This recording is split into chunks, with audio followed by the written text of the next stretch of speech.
Não sei quem é o pai do meu filho de 7 anos. Isso mesmo que ouviu, amiga.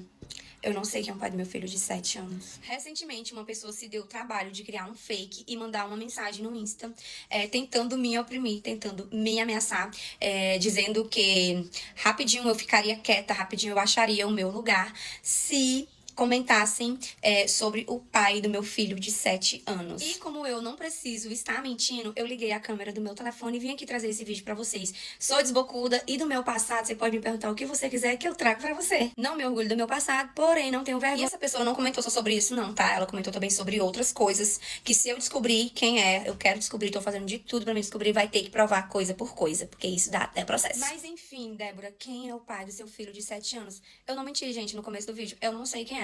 Quando eu me relacionei, quando eu engravidei, na verdade, do meu filho, eu tinha me relacionado com 3 pessoas no mesmo mês, sim. Confesso pra vocês que eu era uma adolescente bem, como que fala? Bem apocalíptica. E tinha muito vergonha, sabe, de estar conversando sobre essas coisas com os meus pais. Meus pais ainda moravam aqui em Brasília e eu tinha muita vergonha de estar conversando sobre essas coisas com os meus pais, sobre se prevenir, né, anticoncepcional, essas coisas. E aí, gente, confesso pra vocês, eu não tinha uma relação só com uma pessoa, eu tive 3 relacionamentos em um mês, com 3 pessoas diferentes. Não me preveni, tinha vergonha de pedir dinheiro pra minha mãe e até pras pessoas que eu me relacionava pra me comprar o meu anticoncepcional, que na época era só R$ 5, mulher. A digníssima já arrancou com uma frase épica. Não tenho vergonha do meu passado, mas porém não tenho orgulho. Ué, mas se você não tem orgulho, tem que ter algum motivo para você não se orgulhar, né? E caramba, a resposta veio logo em seguida. Ela falou que não sabe ali quem é o pai do filho dela porque se relacionou com 3 homens no período ali de um mês, que foi quando ela engravidou. Então está respondido, né? Por que que ela não tem orgulho do passado dela? Seria realmente bem estranho se ela tivesse. Mas também não vamos ser hipócritas e fingir que isso é uma coisa surreal, né? Nossa, uma mulher ficou com 3 caras no mesmo mês. Isso daí é uma coisa que acontece rotineiramente. Se tem homem aí, normalmente são os mais destacados, né? Que ficam com 2 minas no mês, 3 minas no mês, e imagina a mulherada, né? Que pra elas é uma coisa fácil pra caramba. Conseguir ali uma relação casual é só estalar o dedo ou ir ali no direct que a mulher arranja uma pá de pretendente ali querendo ficar com ela. O problema maior mesmo parece que é ela ter ficado com os 3 caras, aparentemente sem preservativo, né? Porque, bom, é o que parece, né? Sendo que ela engravidou e depois não saber quem é o pai da criança. Isso daí que já fica um pouco mais tenso, né? Já deixa a história um pouco mais cabulosa aí. Porque isso impacta não somente na vida dela, né? Mas agora na vida do filho que ela teve. E a gente sabe que para criança crescer sem o pai é complicado. Imagina então não saber quem é. Tem muita gente que até depois de adulta, né, depois que cresce, vai procurar o pai, fica com aquela coisa na cabeça, querendo saber quem é, querendo conhecer. Eu conheço casos assim e realmente não é nada agradável. A pessoa acaba despendendo muita energia atrás do pai verdadeiro, etc. E se frustra muito no caminho, pelo menos nos casos ali que eu conheci. Caramba, cincão no anticoncepcional. Se tivesse gastado esse dinheiro aí, podia ter economizado muita grana depois. Porque a gente sabe que criar um filho, ainda mais sendo mãe e solteira, não sei se ela teve ajuda da família, alguma coisa assim, mas é bem custoso, né? Então, se tivesse colocado o cincão ali no anticoncepcional, ia ter economizado um dinheirinho ali na frente. Eu só não entendi muito bem porque ela meio que argumentou ali que não tinha muita intimidade com os pais para conversar sobre prevenção sexual, esse tipo de coisa. Só que ela sabia que era um anticoncepcional. Ela falou que só não tinha dinheiro para comprar, né? E não teve coragem de pedir para os pais.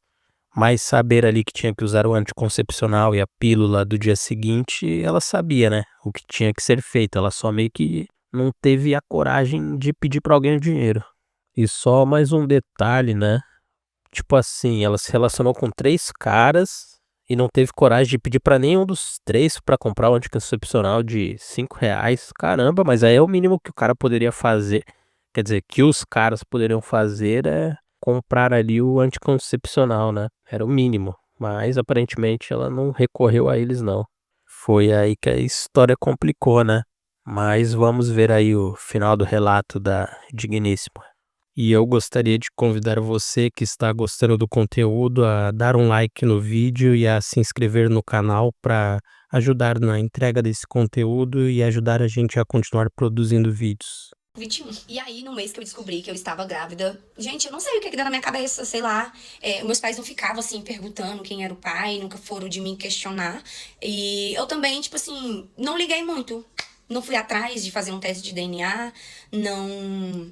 Sei lá, em vez do pai, do pai, do cara correr de mim, eu que corri deles. Pronto. Ai, mas quando uma mulher engravida, ela com certeza sabe quem é o pai do filho. Gente, comigo nunca aconteceu de dentro. Não sei se vocês entenderam, porque não tem como eu também explicar tudo aqui, né? Outro motivo também, o qual eu também não corri atrás de fazer exame de DNA, essas coisas, foi porque logo em seguida assim, né? Tipo assim, eu tava com uns 3 meses, indo por 4 meses, eu conheci uma pessoa numa rede social. E a gente ficou marcando de se encontrar, só que eu sempre falava que eu tinha vergonha, que a minha barriga já estava grande, que eu estava grávida de outra pessoa, isso e aquilo.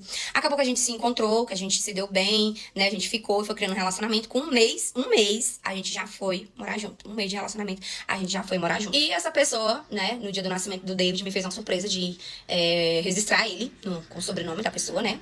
Hoje em dia eles já não têm mais contato, até um certo tempo ficaram sem ter contato. Hoje em dia a pessoa também já tem outra família, e eles não têm mais contato. Então foi isso, gente. Acabou que não procurei saber quem era o pai do meu filho, não procurei fazer teste de DNA, porque logo em seguida eu encontrei uma pessoa bacana, uma pessoa legal, né? Que a gente ficou aí bastante tempo também, 3 anos junto.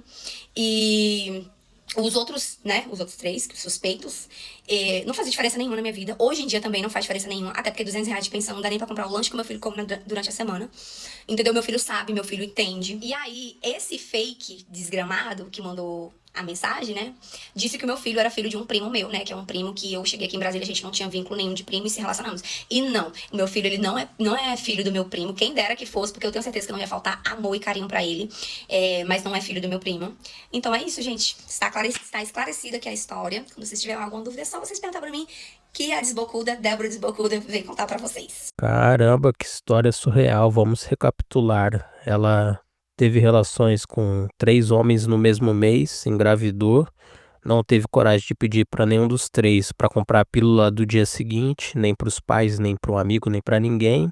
Não teve a iniciativa de ir atrás e de descobrir quem era o pai, de fazer um exame de DNA, e ela também afirma que os pais dela não quiseram saber. Aí passa 6 meses, ela tá grávida, conhece outro cara e tem um relacionamento com ele. Isso daí devia virar série. Devia virar novela na Globo, minissérie depois da novela, alguma coisa assim. E ainda foi morar junto com um cara que conheceu fazia 1 mês. Esse aí é o famoso homem de verdade. O cara pegou ali, ó, tá grávida? Quanto tempo? 6 meses? Então vem morar comigo. Esse aí não é moleque, esse aí é homem de verdade. E aí parece que depois de 3 anos, então o relacionamento não deu certo. Ela falou que esse cara que ela se relacionou não tem mais contato com o filho dela. Então provavelmente ele não deve estar pagando uma pensão socioafetiva. Ao menos isso, né? E aí depois ela conclui ali com uma picuinha, umas tretas, umas baixaria ali. Que não vem muito ao caso aí as tretas da digníssima. Mas interessante o relato, para dizer o mínimo. A história aí aparentemente teve um final feliz, deu tudo certo, conheceu outro cara, separou, tá aí na pista novamente, tá de boa, tirando, claro, a treta maligna ali que ela tá tendo com alguém no Instagram, mas deu tudo certo. Tô grávida, mas não tenho certeza do pai. Nesse caso, após o nascimento do seu filho, você poderá ajuizar uma ação de investigação de paternidade. Nessa ação, será realizado um exame de DNA, que, se constatar a paternidade, deverá ser reconhecida, alterando-se o registro do seu filho. E para encerrar, eu tinha separado esse videozinho curto aí. Deve ser alguma advogada, alguém que trata desse tipo de tema, respondendo uma pergunta aí de outra digníssima que também não tem certeza de quem é o pai do seu filho. E a gente percebe que isso está cada vez mais comum aqui no Brasil. Estamos vivendo aí uma epidemia de mães solteiras, um monte de moleque sendo criado sem o pai, coisa que vai ter alguma consequência negativa lá na frente, porque uma figura masculina dentro de casa faz falta. E assim segue nosso Bostil. Mas é isso aí, rapaziada. Mais um videozinho aí do caos pra vocês. Espero que vocês tenham gostado do vídeo. Caso tenham gostado, deixem aí o seu like, o seu comentário e se inscrevam no canal. Muito obrigado e um abraço, rapaziada.